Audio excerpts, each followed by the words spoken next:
ಯೇಸುವಿಗೆ ಸ್ತೋತ್ರ. ಇಂದು 24 ಜನವರಿ. ಎಲ್ಲರಿಗೂ ವಾರಾಂತ್ಯದ ಶುಭಾಶಯಗಳು. ಸತ್ಯವೇದವು ಕಲಿಸುವಂಥದ್ದು ಜನಾಂಗ, ಲಿಂಗ, ಸಾಮಾಜಿಕ ಸ್ಥಾನಮಾನ ಇದ್ಯಾವುದನ್ನು ಲೆಕ್ಕಿಸದೆ ಎಲ್ಲ ವ್ಯಕ್ತಿಗಳು ದೇವರ ಮುಂದೆ ಸಮಾನ ಘನತೆ, ಮೌಲ್ಯ, ಸ್ಥಾನಮಾನವನ್ನು ಹೊಂದಿದ್ದಾರೆ.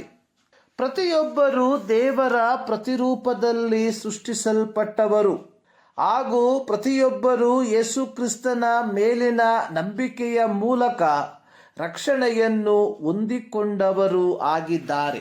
ಅಪೊಸ್ತಲನಾದ ಪೌಲನು ಗಲಾತ್ಯ ಸಭೆಯ ದೇವಜನರಿಗೆ ಪತ್ರಿಕೆಯನ್ನು ಬರೆಯುವಾಗ ಅಲ್ಲಿ ಅವರಿಗೆ ಪ್ರಬೋಧಿಸುವಂಥದ್ದು, ನೀವೆಲ್ಲರೂ ಕ್ರಿಸ್ತ ಯೇಸುವಿನಲ್ಲಿ ಒಂದೇ ಆಗಿರುವುದರಿಂದ ಯಹೂದ್ಯನು ಗ್ರೀಕನು ಎಂದು, ಆಳು ಒಡೆಯ ಎಂದು, ಗಂಡು ಹೆಣ್ಣು ಎಂದು ಭೇದವಿಲ್ಲ.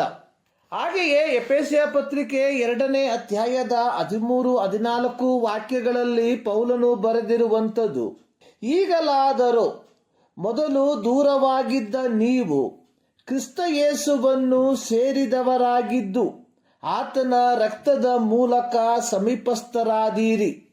ನಮ್ಮನ್ನು ಒಂದು ಮಾಡಿದವನಾದ ಆತನೇ ನಮಗೆ ಸಮಾಧಾನ ಕರ್ತೃವಾಗಿದ್ದಾನೆ.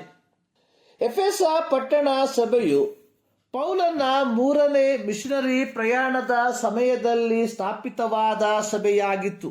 ಎಫೆಸ ಪಟ್ಟಣದ ಯಹೂದ್ಯರ ಸಭಾಮಂದಿರದಲ್ಲಿ ಪೌಲನು ದೇವರ ರಾಜ್ಯದ ಕುರಿತಾಗಿ ಸಾರುತ್ತಿರಲು ಕೆಲವು ಯಹೂದ ಮತಾಸಕ್ತರು ಗುಂಪುಗೂಡಿ ಜನರ ಮುಂದೆ ಈ ಮಾರ್ಗವು ಕೆಟ್ಟದೆಂದು ಹೇಳಲಾಗಿ ಪೌಲನು ದೇವಾಲಯವನ್ನು ಬಿಟ್ಟು ಹೋಗಿ ತುರನ್ನನ ತರ್ಕಶಾಲೆಯಲ್ಲಿ 2 ವರ್ಷ ನಿರಂತರವಾಗಿ ಹಗಲಿರುಳು ಪ್ರಯಾಸಪಟ್ಟು ಕರ್ತನ ವಾಕ್ಯವನ್ನು ಸಾರಿದನು. ಅಲ್ಲಿ ವಾಸವಾಗಿದ್ದ ಗ್ರೀಕರು ಕರ್ತನ ವಾಕ್ಯವನ್ನು ಕೇಳಿ ಅನೇಕರು ನಂಬಿದರು. ಅಪೊಸ್ತಲರ ಕೃತ್ಯ 19ನೇ ಅಧ್ಯಾಯದ 8-20 ವಾಕ್ಯಗಳಲ್ಲಿ ಇದನ್ನು ನಾವು ಕಾಣುತ್ತೇವೆ. ಹೀಗೆ ಗ್ರೀಕರು ಅಥವಾ ಅನ್ಯ ಜನರು ಒಂದು ಕಾಲದಲ್ಲಿ ದೇವರಿಂದ ದೂರ ಇದ್ದವರಾಗಿದ್ದರು ಹಾಗೂ ಯಹೂದ್ಯರು ಸಹ ಇವರನ್ನು ದೂರ ಇರಿಸಿದವರಾಗಿದ್ದರು. ಆದರೆ ಯೇಸು ಕ್ರಿಸ್ತನ ರಕ್ತ ಇವರಿಬ್ಬರನ್ನು, ಅಂದರೆ ಯಹೂದ್ಯರನ್ನು ಮತ್ತು ಗ್ರೀಕರನ್ನು ಕ್ರಿಸ್ತನಲ್ಲಿ ಒಂದುಗೂಡಿಸಿತು. ಹೀಗಿರಲಾಗಿ ಪೌಲನು ತನ್ನ ಬರವಣಿಗೆಯಲ್ಲಿ ಹೇಳುವಂಥದ್ದು, ನೀವೆಲ್ಲರೂ ಕ್ರಿಸ್ತನಲ್ಲಿ ಒಂದೇ ಆಗಿರುವುದರಿಂದ ಯಾವ ಭೇದವೂ ಇಲ್ಲ.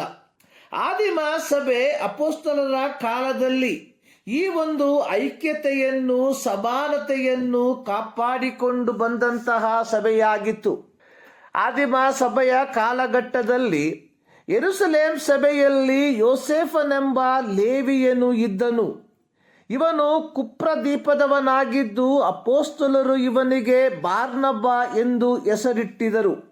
ಬಾರ್ನಬನು ಅಂದರೆ ಧೈರ್ಯದಾಯಕ. ಈ ಬಾರ್ನಬನು ತನಗಿದ್ದ ಭೂಮಿಯನ್ನು ಮಾರಿ ಬಂದ ಹಣವನ್ನು ಅಪೊಸ್ತಲರ ಪಾದಗಳ ಬಳಿಯಲ್ಲಿ ಇಟ್ಟನು. ಹೀಗೆ ಆದಿಮ ಸಭೆ ಐಕ್ಯತೆಯಲ್ಲಿ ಮಾತ್ರವಲ್ಲ, ಆ ಐಕ್ಯತೆಯನ್ನು ಕ್ರಿಯೆಗಳ ಮೂಲಕ ತೋರ್ಪಡಿಸುವಂತಹ ಸಭೆಯಾಗಿತ್ತು.